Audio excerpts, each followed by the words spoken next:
Išėjimo knyga, 2 skyrius.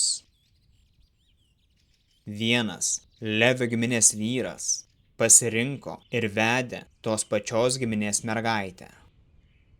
Moteris pastojo ir pagimdė sūnų.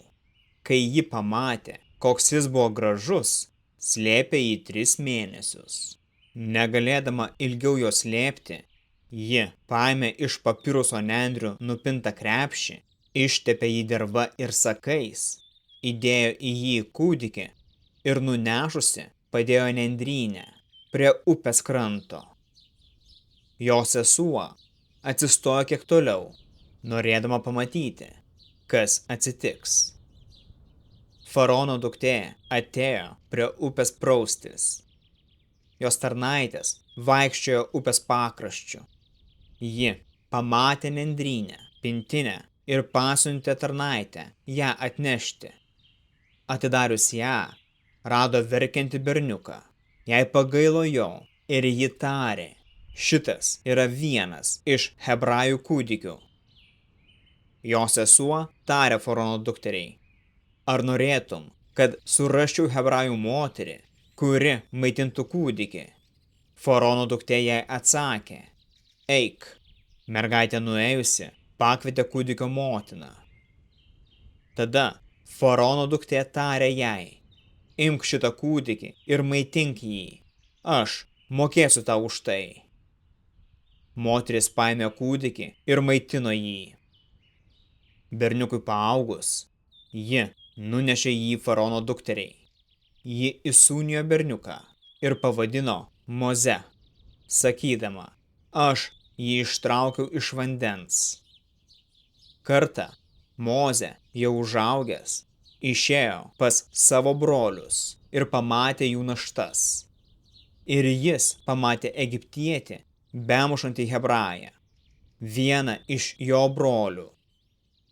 Apsidairęs ir nieko nematydamas, jis užmušė tą egiptietį ir užkasė jį smėlyje. Išėjęs kitą dieną, pamatė besivaidijančius 2 hebrajus ir klausė kaltininko, kodėl muši savo artimą? Tas atsakė, kas tave paskyrė mūsų kunigaikščių ir teisėjų, be nenori ir mane užmušti, kaip užmušė egiptietį. Mozė nusigando ir sakė, iš tiesų, tai tapo žinoma.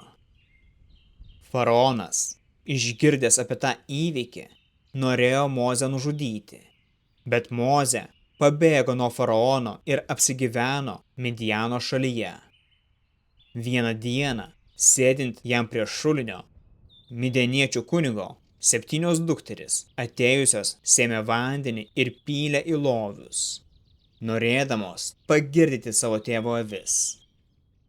Atėję piemenys, jas nuvarė. Tada Mozė atsistojo, apgynė mergaitės ir pagirdė jų avis. Joms sugrįžus pas savo tėvą Reulį, jis paklausė, kodėl šiandien taip anksti parėjote? Jos atsakė, vienas egiptietis mus apgynė nuo piemenų.